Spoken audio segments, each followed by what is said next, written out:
Kadang kita suka gitu ya, Nabi Adam sih makan buah khuldi. Khuldi itu bukan nama buahnya. Khuldi itu artinya keabadian. Ini ucapan dari iblis. Kata iblis, kalau kamu makan buah ini, kamu akan abadi, kamu gak akan mati. Akhirnya dia lupa dengan larangan Allah.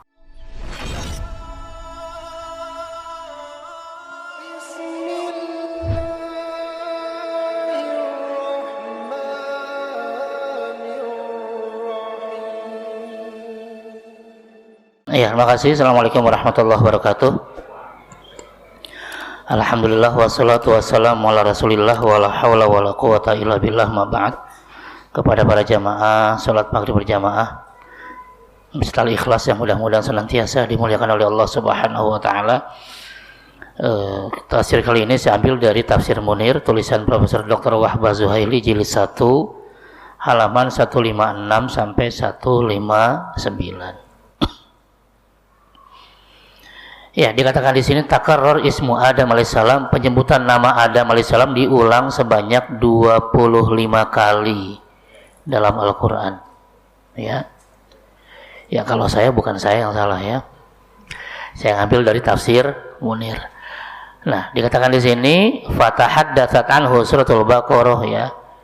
Ada 9 surat dari Al-Baqarah, Ali Imran, Al-Maidah, Al-A'raf, Al-Isra, Al-Kahfi, surat Maryam, surat Toha, dan terakhir surat Yasin. Ini bicara tentang Nabi Adam alaihis salam. Di Al-Baqarah yang sudah kita bahas dari 30 sampai 37 ya. Ini sudah nih. Kita lewati saja.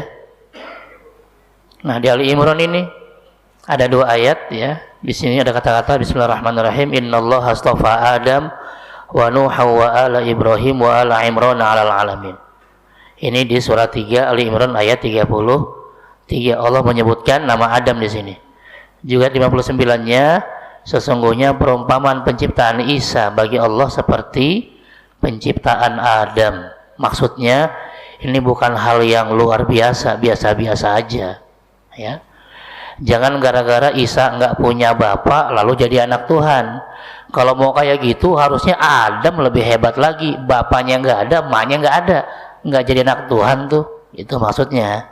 Ya Allah pengen bilang begitu. Kalau cuma gara-gara Isa nggak punya bapak jadi anak Tuhan, harusnya Nabi Adam lebih lagi jadi anak Tuhan. Kenapa? Bapak emaknya nggak ada. Tapi nggak ada yang bilang tuh Nabi Adam jadi anak Tuhan, ya kan?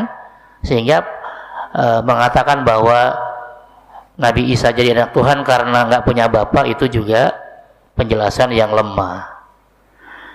Itu ya. Kemudian di surat Al-Maidah ayat 27 Allah ceritakan Muhammad ya, yang sebenarnya tentang kisah kedua putra Adam, Qabil dan Habil. Ada nama Adam lagi disebut di sini. Ya. Kemudian di Al-A'raf ini lupa ya. Di Al-Isra 6170 dikatakan di sini Allah berfirman kepada malaikat, sujudlah kamu kepada Adam. Lalu mereka sujud kecuali iblis. Ya, lalu kata iblis, apakah kau harus sujud kepada orang-orang yang orang yang kau ciptakan dari tanah? Maksudnya meremehkan Adam. Ya, karena merasa api lebih hebat dari tanah. Juga di Al-Isra 70 dikatakan, dan sungguh Allah telah memuliakan anak cucu Adam. Walaqad karramna bani Adam. Ya, wa hamalnahum fil barri wal bahr. Allah angkut mereka di darat dan di laut. Ya. Nanti dari ayat ini Abdullah bin Abbas mengatakan bahwa jasad manusia tidak najis, baik hidup maupun mati, karena Allah telah memuliakannya. Beda dengan jasad binatang. Ya, dia kalau mati dia jadi bangkai. Gitu ya.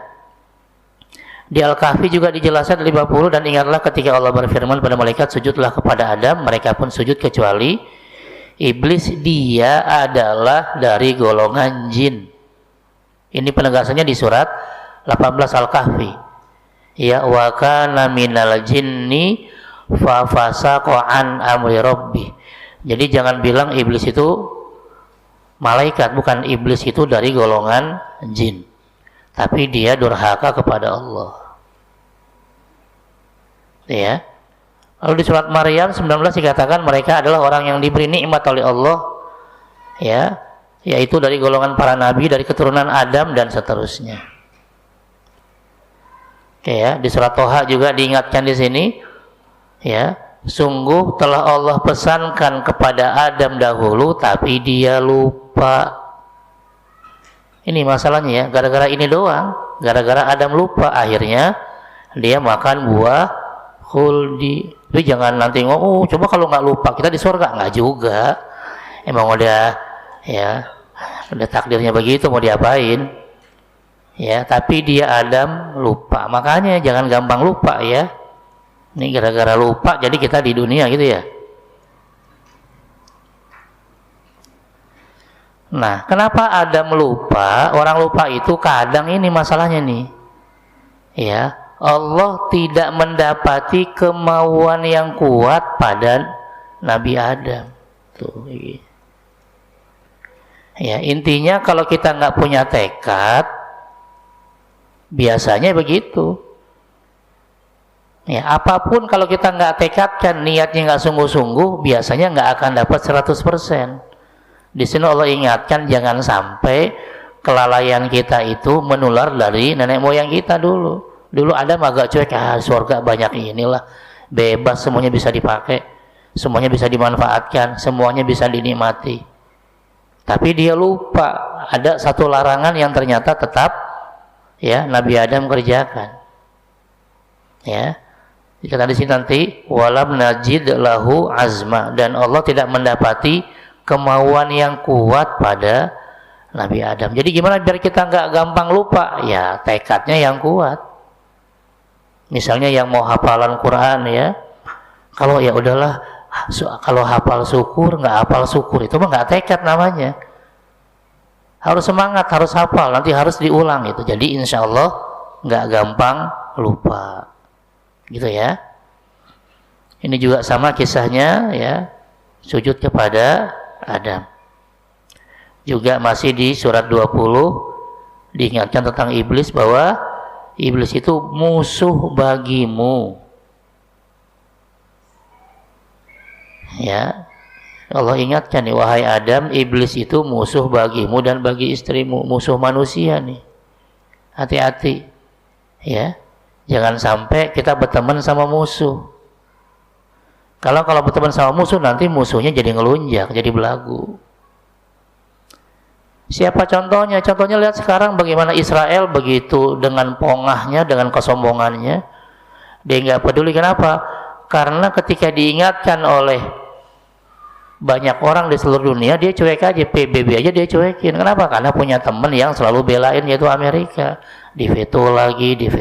Akhirnya kemarin begitu kena juga ya, dianggap genosid ya, genosida, dianggap pemusnahan rakyat Palestina, cuek aja dia. Padahal itu sudah mahkamah internasional. Ya. Kalau memang sudah jadi musuh ya hati-hati. Jangan sampai justru kita rakyat Indonesia malah pro Israel, padahal Israel ya sebagai musuh bagi umat Islam karena dia yang menjajah, mengusir, bahkan membunuh banyak umat Islam di Palestina. Oke ya, ini sedikit tentang ayat-ayat yang berkaitan dengan Nabi Adam alaihissalam.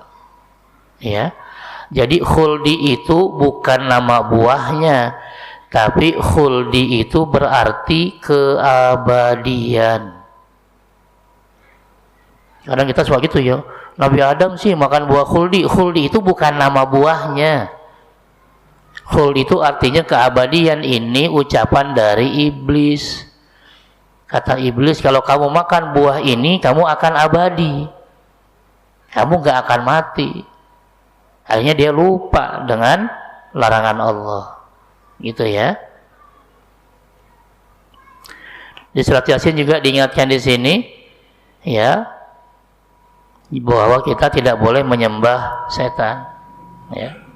Ya, ini sedikit tentang ayat-ayat yang berkaitan dengan Nabi Adam alaihis salam.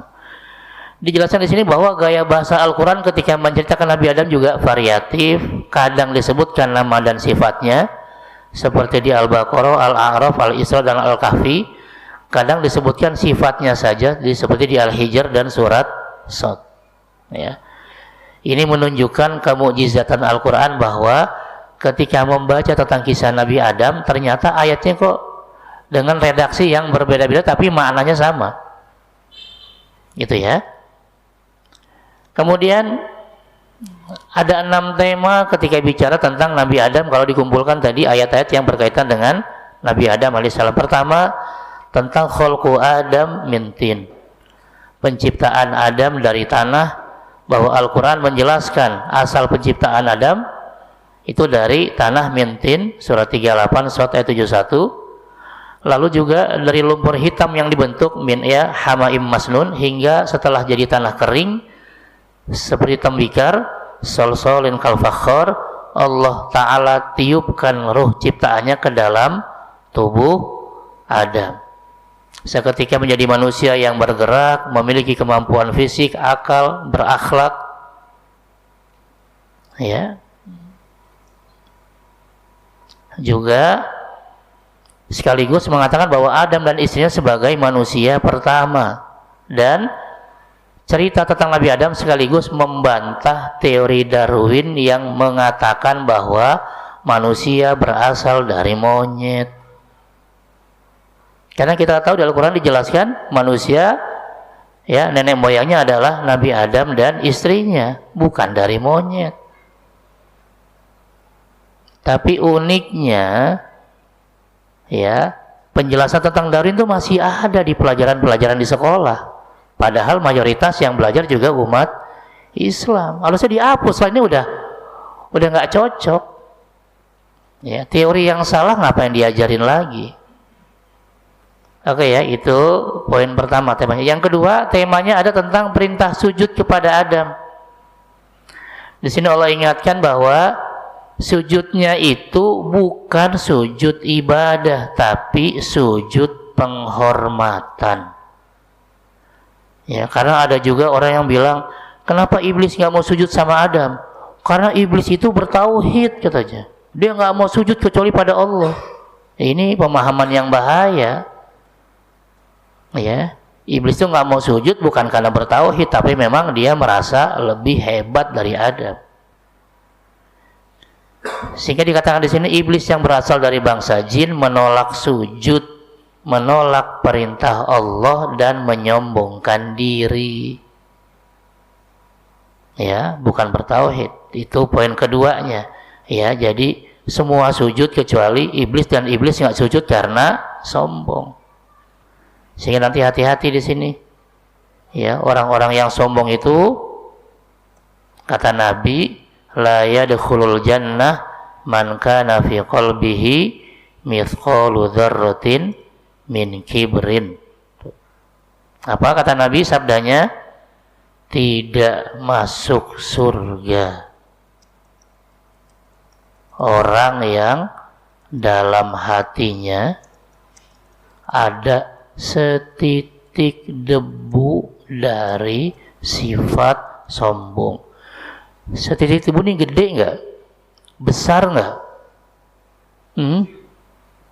Bayangkan, ada setitik debu dari sifat sombong nggak bisa masuk surga.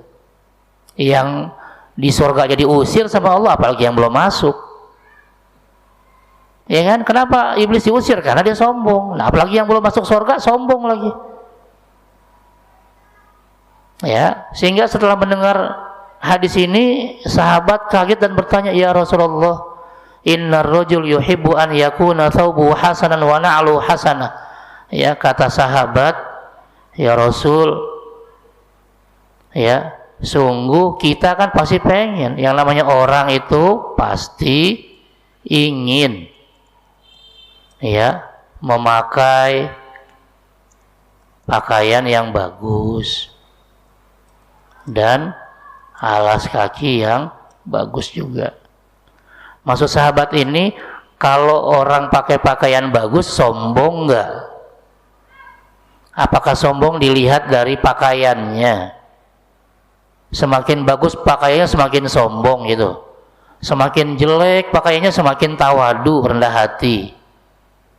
Karena takutnya mendengar hadis ini. Ya, setitik debu saja dari sifat sombong nggak masuk surga, apalagi kalau sombongnya sampai nyundul langit gitu ya. Kan ada yang begitu kan? Ya, saking sombongnya ditanya gini-gini. Kok saya nggak nemu jawabannya nih gitu kan? Padahal yang ditanya profesor lagi, ya Allah. Ngeri banget dah. Ya. Kalau nggak sombong tuh apa coba? Nggak bocah ya, profesor diginiin. Ya, ya Allah. Lalu ya sabda Rasul, lihat ya, innallaha jamilun. Sungguh Allah itu maha indah. Ya, yuhibbul jamal, dan ya menyukai keindahan. Jadi kalau pakaiannya bagus, malah Allah lebih suka. Allah suka dengan yang indah-indah. Ya, jangan orang Islam kumel, dekil, kagak mandi, nggak sikat gigi. Ya, begitu jengir kuning semua, mending kalau kuningnya emas. Janganlah. Nggak apa-apa mau keren pakai dasi, pakai jas, silahkan, karena Allah itu maha indah dan Allah suka dengan keindahan. Ya, sekaligus Rasul membantah ya ucapan sahabat tadi, enggak gitu. Mau pakaiannya keren, mau bagus, silahkan, karena Allah suka dengan keindahan. Baru kata Nabi, al-kibru, sombong itu batorul haq. Yang pertama, menolak kebenaran. Iblis melakukan ini enggak? Iya, disuruh sujud kagak mau, kan menolak perintah Allah. Ya. Yang kedua, wa ghamtun nas, merendahkan orang lain. Jadi ada satu saja udah sombong, apalagi ada dua-duanya. Ya, jadi hati-hati. Ketika ada kebenaran harus kita terima. Masalah nanti belum bisa melakukannya, ya tinggal istighfar. Misalnya ada perempuan kerja dan dia satu-satunya yang kerja di tempat di keluarganya orang susah, cuma nunggu gaji dari perempuan ini. Ternyata di tempat kerjaannya dia nggak boleh pakai kerudung. Gimana tuh? Dia yakin bahwa kerudung itu wajib, tapi kalau dia keluar dari kerjaan tadi, dia belum dapat kerjaan pengganti. Maka ya udah, untuk sementara dia tahu bahwa ini wajib, tapi untuk sementara dia melepas ya demi menghidupi keluarganya. Ya, sambil dia mencari pekerjaan yang lain yang dia bisa pakai kerudung. Jangan kita bully, oh gimana sih kerja nggak pakai kerudung? Jangan gitu. Kita nggak tahu masalah dia, kenapa dia nggak pakai kerudung.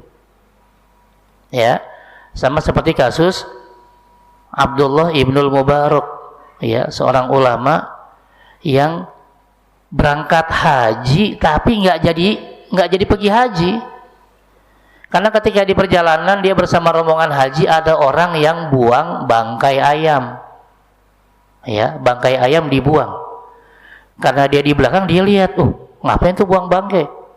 Tapi tiba-tiba ada perempuan muda yang ngambil bangkai tadi, langsung lari dibawa pulang. Ulama ini penasaran, akhirnya dia keluar dari rombongan haji, dia kejar tuh perempuan, terus masuk sana sini, masuk gang, masuk mana, ya, akhirnya terakhir dia ternyata tinggal di tempat yang sangat tidak layak. Bangkai ayam tadi dia masak, kemudian dia makan bersama adik-adiknya. Ternyata perempuan tadi adalah anak yang paling tua dan dia punya adik yang tidak sedikit. Orang tuanya udah meninggal dua-duanya, dia yatim piatu. Kaget ya ulama ini dan bertanya, kenapa kamu makan bangkai? Apa kata perempuan ini? Bangkai ini halal bagi kami tapi haram buat kamu. Ya, bangkai ini halal bagi kami, haram buat kamu. Kenapa? Karena kami terdesak, kami sudah darurat. Kalau kami nggak makan, kami mati. Ketika sudah masuk darurat, yang haram pun jadi halal. Sedangkan kamu nggak boleh, kamu kan ya nggak kelaparan. Ya, terkejut ya dengan kisah perempuan ini dan adik-adiknya, akhirnya ongkos hajinya tadi, ya dia beliin rumah, dia beliin tanah, dia beliin kambing, dikasih ke perempuan itu, dia pulang nggak jadi pergi haji. Ya, kenapa? Karena ini lebih membutuhkan, haji bisa kapan-kapan aja. Sedangkan ini taruhannya sudah taruhan nyawa. Ya, itu. Jadi kita harus tahu dulu masalahnya apa. Jangan, makan bangke lu ya, haram tuh, dosa. Lihat dulu kenapa dia makan bangke. Bantuin kagak, ngebully melulu. Ya, jangan gitulah. Kalau memang diskusi, ngobrol-ngobrol, jangan ya bahasanya bahasa membuli, jangan ya. Karena itu juga kurang berakhlak. Oke, ada pertanyaan silakan. Lanjut ya. Poin yang ketiga, sebab pembangkangan iblis dan hukumannya, ya, dijelaskan di sini. Alasan penolakan iblis untuk sujud kepada Adam adalah iblis merasa lebih baik dari Adam nih, dia nih. Ya, ini tadi poin yang kedua, udah iblis juga menolak kebenaran dari Allah. Yang kedua, iblis merasa lebih baik dari Adam. Karena menurut iblis api itu lebih hebat dari tanah. Padahal juga ya bisa jadi api dipadamkan oleh tanah. Karena itulah Allah mengusirnya dari surga karena kesombongannya. Dan juga menurut iblis Allah telah berbuat zalim padanya. Aneh ya. Tapi yang lebih aneh lagi, iblis bukan minta ampun, minta panjang umur. Di surat 7 nanti, qala anzirni ila yaumi yub'atsun. Kata iblis, ya Allah, panjangkan umurku sampai hari kiamat. Allah terima, qala innaka minal mundzirin. Ya, kau akan dipanjangkan umurnya sampai hari kiamat. Jadi hati-hati yang minta panjang umur ya. Iya, panjang umur udah ya. Bukan nggak boleh, boleh aja. Tapi jangan sampai kepanjangan kayak iblis ya.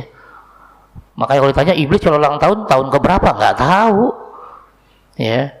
Dari mulai belum diturunkan ke bumi sampai sekarang masih hidup. Karena umurnya sampai hari kiamat. Ya, dikabulkan oleh Allah, tapi iblis malah bersumpah akan menyesatkan semua keturunan Adam. Coba, aneh ya. Udah dia salah, dia nyalain Allah, dia minta panjang umur, ujung-ujungnya dia malah bersumpah akan menyesatkan semua manusia. Namun kata Allah, ada manusia yang tidak bisa ya digoda oleh iblis, yaitu orang-orang yang mukhlasin. Dan Allah tekankan di ayat itu juga ya, di Al-A'raf itu, siapapun yang menjadi pengikut iblis ya, maka akan terus mengikuti iblis sampai neraka. Na'udzubillah min dzalik. Ini yang ketiga. Tema yang keempat adalah ketika bicara Nabi Adam, bicara tentang kepemimpinan Adam di bumi atau sebagai khalifah. Ya, khalifah adalah pemimpin. Jadi nggak usah heboh-heboh bicara masalah nih khilafah, khalifah, anti Pancasila. Ya, khalifah itu kata yang ada dalam Al-Quran yang maknanya positif, bukan negatif. Jadi jangan kita nggak ngerti malah jelek-jelekin khalifah, khilafah, jangan. Justru Allah sendiri mengatakan, inni ja'ilun fil ardi khalifah. Sungguh aku akan menjadikan manusia sebagai khalifah, pemimpin di bumi. Kira-kira jelek apa bagus?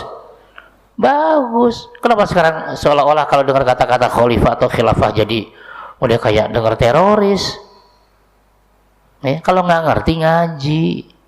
Jangan nggak ngerti malah ikut-ikutan jelekin, jangan. Ya, sehingga Allah mengumumkan kepada malaikat-malaikatnya, Allah akan menjadikan Adam sebagai khalifah atau pemimpin di bumi. Lalu malaikat bertanya alasannya apa dan hikmahnya apa. Padahal manusia punya sisi negatif, yaitu merusak bumi dan menumpahkan darah. Betul nggak nih? Iya kan? Sisi positifnya itu juga, negatifnya juga ada. Hati-hati. Manusia ini kadang itu ya, kalau dia lupa, ya senangnya ngerusak aja. Ya, udah bumi dirusak, ya gampang bunuh-bunuhan, tapi merasa dia sebagai korban. Siapa? Ya lihat aja Israel itu. Dia yang bunuh sampai puluhan ribu orang Palestina. Dia yang merusak Gaza dengan, nggak tahu tuh sampai berapa ribu ton itu yang di bom itu Gaza sampai hancur-hancuran. Tapi selalu mengatakan bahwa kami korban. Ya, ini diantara sisi negatif dari manusia. Berbeda dengan malaikat yang selalu taat pada Allah. Ya, maksudnya malaikat kok bisa manusia yang punya potensi merusak dan menumpahkan darah malah jadi pemimpin, sedangkan malaikat yang selalu taat malah nggak jadi khalifah. Ya, lalu kata Allah, Allah yang tahu rahasia makhluk-makhluknya. Yang kelima, temanya tentang pengajaran Allah kepada Nabi Adam alaihissalam. Ya, di sana Allah memberikan keistimewaan pada Nabi Adam yang tidak dimiliki oleh para malaikat, yaitu mengajarkan nama-nama yang ada di sekitarnya tentang pertanian, pepohonan, buah-buahan, tempat-tempat, makanan, minuman, hewan-hewan, dan benda-benda yang lain yang ternyata itu diantaranya adalah sebagai cara Allah agar ketika nanti Nabi Adam diturunkan ke bumi, dia sudah nggak kaget lagi, sudah diajarin sebelumnya, ya, sehingga nanti Nabi Adam bisa memanfaatkan dengan sebaik-baiknya. Beda dengan malaikat. Malaikat nggak butuh itu, nggak butuh pertanian, nggak butuh industri. Kenapa? Malaikat nggak makan, nggak minum. Ya, makanya kalau malaikat yang jadi khalifah repot, nggak boleh lihat tanah ya, fasos-fasum jadi masjid semua nanti. Nggak ada pasar, nggak ada mall, nggak ada semua. Oh, semuanya masjid aja isinya. Orang dia nggak makan, nggak minum. Ya, tapi manusia yang lebih paham, karena dia butuh makan, butuh minum, nanti dia akan bikin pertanian, dia bikin industri, dia bikin terus pengolahannya. Gitu ya. Lalu Allah meminta malaikat untuk menyebutkan nama-nama itu, tapi nggak mampu. Ya. Nah, kebutuhan Nabi Adam dan keturunannya terhadap tadi benda-benda di atas membuat mereka akhirnya berpikir, berkarya, menggali, memakmurkan dunia ini. Kalau dulu pakai bahasa Presiden Habibie adalah imtak dan iptek. Kita punya iman dan takwa, kita juga punya ilmu pengetahuan dan teknologi. Ya dua ini aja sebenarnya. Bagaimana iman takwanya tetap kuat, bahkan bisa meningkat. Ya, ipteknya juga nggak kalah dengan ya negara-negara di luar Indonesia, harusnya begitu.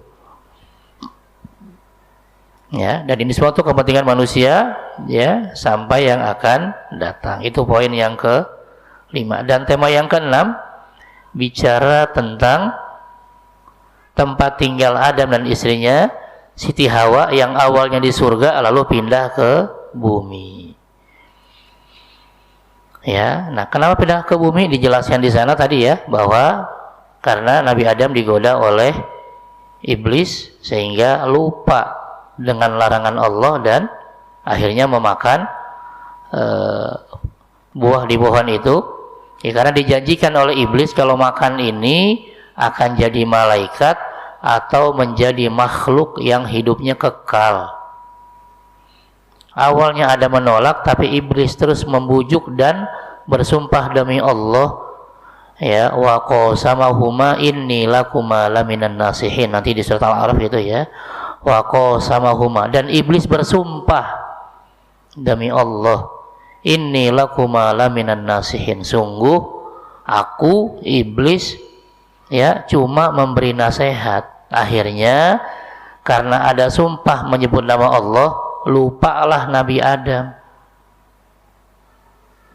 Ya, kita kan kadang gitu ya, kalau udah kepepet, demi Allah dah, bener nih gua nih, demi Allah.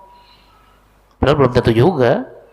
Ya, makanya hati-hati bersumpah dengan nama Allah. Kadang-kadang kalau dia ya orang sudah nyebut nama Allah kita dia lupa. Oh iya, sudahlah benar dia berarti ini nggak bohong. Ya, kira-kira yang sekarang kampanye demi Allah nggak nih ya? Demi Allah dah kalau saya nanti mimpin nih, kalau saya jadi anggota dewan, kalau saya jadi pejabat, wah. Janjinya pakai demi Allah nggak ya? Ya.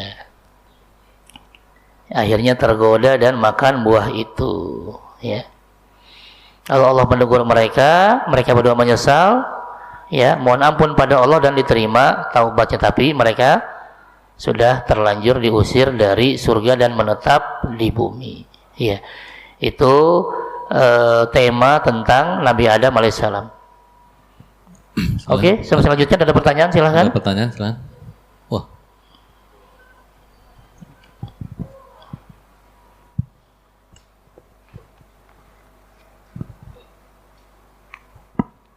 Assalamualaikum warahmatullahi wabarakatuh. Waalaikumsalam Pak Ustadz, warahmatullahi tadi wabarakatuh. kan disampaikan bahwa kalau di hati kita satu titik debu kesombongan aja tidak masuk surga. Kemudian ada juga kalau wanita pakai parfum yang menarik, Pak Sulis gitu misalnya, itu juga nggak mencium hati surga. Sementara kalau nggak salah kan ada 70 golongan dosa ya. Yang pertama syirik itu yang langsung cemplungi ke neraka ya, nggak masuk timbangan. Nah, apakah dua jenis dosa tadi yang satu titik debu kesombongan dan juga kalau wanita pakai parfum itu apakah nggak masuk yang kriteria yang lain ya, yang masuk di timbangan dulu? Makasih Pak Ustadz. Iya.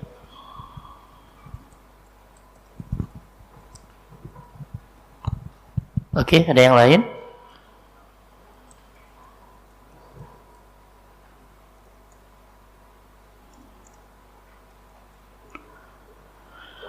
Iya, langsung ya.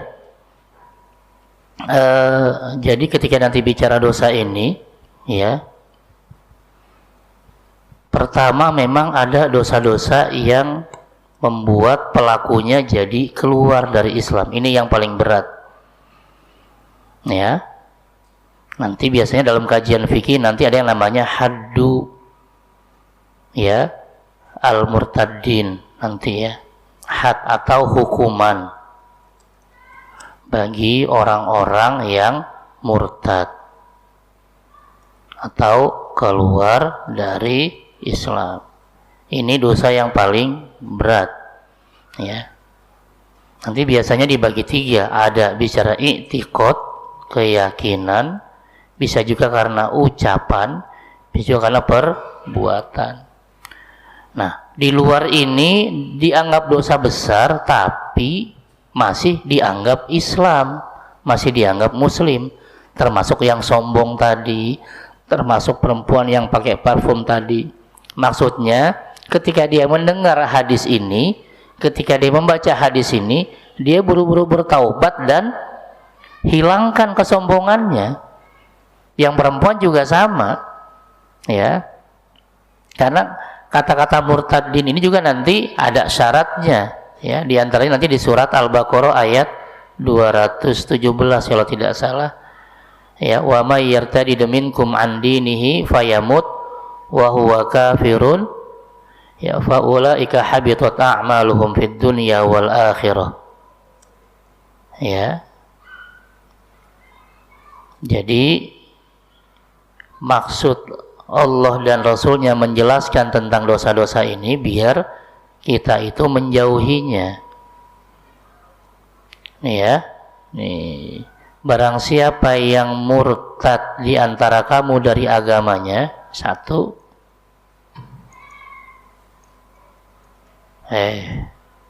masih bahasa Arab. Nah,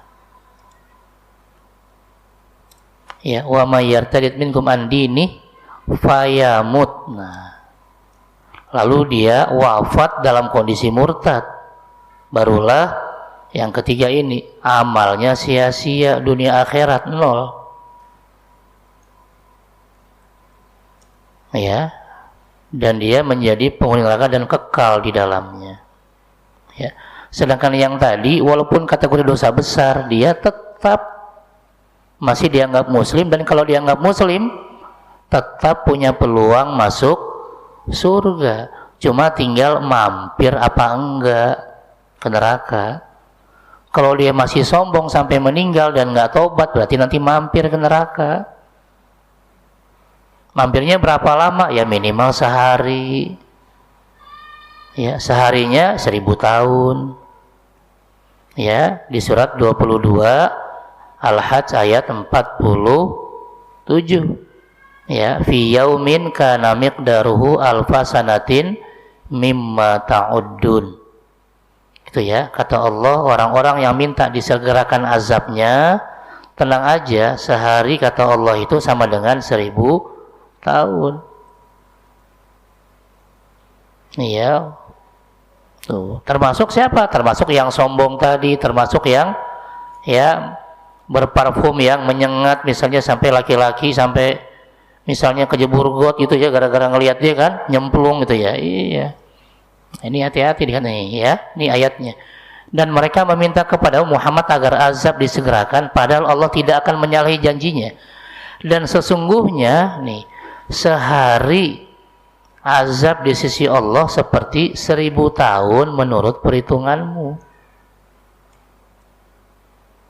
Nah, tinggal orang yang sombong tadi, yang pakai parfum tadi, kalau nggak tobat, dia tetap muslim. Tetap muslim, tapi dia mampir dulu. Nah, mampirnya nggak tahu berapa hari. Tinggal kali 1000 tahun. Dan dia tidak dibilang murtad, tidak dibilang keluar dari Islam. Kalau keluar dari Islam, dia selama-lamanya di neraka nih. Mereka kekal di neraka kalau murtad. Dan sombong serta yang tadi pakai parfum tidak masuk kategori yang tadi, gitu ya. Wallahu a'lam. Iya. Kalau ada laki-laki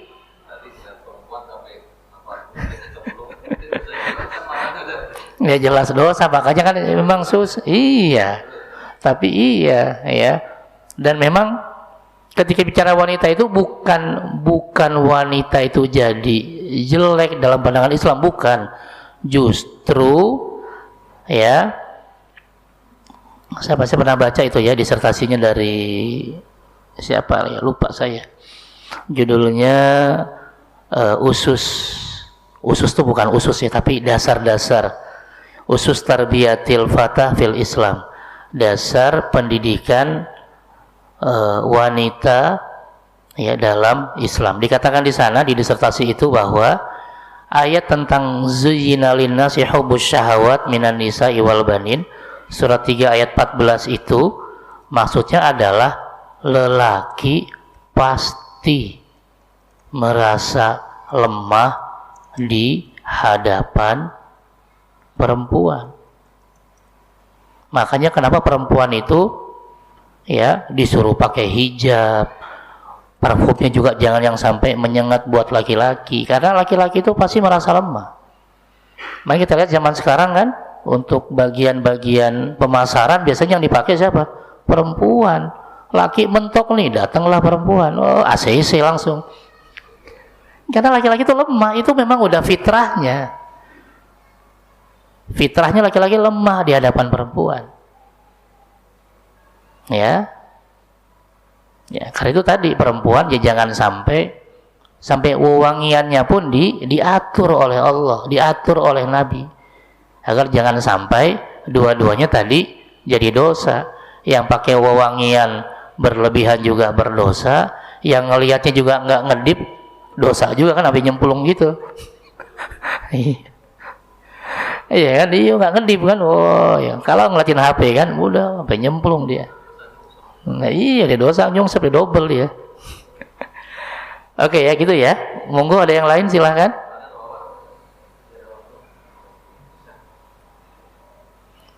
Oke, kita lanjut ya kalau tidak ada dengan pembelajarannya. Pertama, hanya Allah yang tahu rahasia, keilmuan, hikmah kepemimpinan Nabi Adam alaihissalam. Karena itulah malaikat bertanya tentang penunjukan Adam sebagai pemimpin atau khalifah di bumi. Ya, ini tadi dijelaskan Al-Baqarah 30 jelas ya. Yang kedua, ada ya pertolongan Allah kepada sesuatu menjadikannya mulia seperti penciptaan manusia dari tanah. Lalu manusia diajarkan keilmuan Nabi Adam ya, bahkan malaikat tidak mampu menandingi keilmuan Nabi Adam alaihi salam. Itu semua atas bantuan Allah Subhanahu wa taala. Jadi maksudnya kalau kita susah nih, belajar nggak ngerti-ngerti, ngapalin nggak apal-apal, minta sama Allah. Ya, minta sama Allah. Kenapa? Level Adam saja bisa mengalahkan malaikat kalau Allah sudah ngajarin. Ya, jangan susah nih, udah tinggalin, malah ya udah nggak ngerti, akhirnya nggak belajar, malah nggak sholat sekalian, ya aneh. Justru kalau nggak ngerti, ya minta sama ya Allah dimudahkan saya. Ya. Lalu yang berikutnya di antara poinnya adalah, panjang nih ayatnya udah kita bahas ya, bahwa manusia itu wa in karamahullah, walaupun dia dimuliakan oleh Allah, ternyata manusia adalah makhluk yang lemah. Ya. Apalagi yang kedua, makhluk yang pelupa. Nah ini nih udah lemah, pelupa lagi. Ya. Makin nambah usianya, makin nambah lagi lupanya. Ya, seperti Nabi Adam yang lupa dengan perintah Allah, lupa dengan larangan Allah. Akhirnya malah mentaati iblis, padahal iblis merupakan musuh dari ya Adam dan keturunannya. Karena mentaati iblis akhirnya makan buah yang dilarang oleh Allah. Ini dijelaskan di sini di surat 20 Toha ayat 115. Bismillahirrahmanirrahim. Walaqad ahidna ila Adama min qabl fanasiya walam najid lahu azma. Dan sungguh telah Allah pesankan kepada Adam dulu, Nabi Adam, jangan deketin pohon ini ya. Ya, jangankan makan, deketin aja nggak boleh. Tapi Adam lupa nih, masalahnya di sini. Ya. Dan Allah tidak dapati kemauan yang kuat pada Nabi Adam. Ya. Jadi gimana caranya kalau kita biar nggak gampang lupa, tolong kemauannya ini yang kuat. Jangan setengah-setengah. Ya apal syukur, nggak apal ya nggak apa-apa, jangan. Bisa ngaji syukur, nggak bisa nggak apa-apa, jangan. Harus semangat, harus bisa. Gitu ya. Yang ketiga, yang keempat bicara tentang taubat. Sungguh taubat, kembali ke jalan Allah merupakan jalan kemenangan untuk mendapatkan rahmat Allah. Adam yang pernah bermaksiat kepada Allah kemudian bertaubat, ya, tetap Allah terima taubatnya. Jadi bagi yang masih di jalan kemaksiatan, ayo kembali kepada Allah, bertaubat, mohon ampun, dan jangan berputus asa dari rahmat Allah. Minta keridhaan Allah dan juga minta ampunan dari Allah Subhanahu wa ta'ala. Oke, dan yang terakhir, ya, kesombongan, kedurhakaan, ya, melakukan kerusakan menjadi penyebab kemurkaan Allah, laknat Allah, kemarahan Allah, dan jauh dari rahmat Allah Subhanahu wa ta'ala. Ketika iblis menolak sujud, tetap dengan pendiriannya bahwa dia nggak mau sujud, durhaka pada Allah, menentang kekuasaan Allah, bahkan berjanji menyesatkan dan menggoda seluruh manusia. Akhirnya Allah murka, mengusir dari surga dan mengancamnya dengan kekal di neraka. Ya, jadi diantaranya jangan sampai kita jadi pengikut iblis. Ya, karena iblis adalah musuh kita. Nanti dijelaskan di surat 35 ya. Inna syaitana lakum aduun fattakhidhuhu aduwa. Sungguh setan, iblis itu adalah musuh manusia. Jadikanlah setan itu sebagai musuh. Oke, kita cukupkan kajian kita. Saya kembalikan kepada moderator. Terima kasih. Assalamualaikum warahmatullahi wabarakatuh.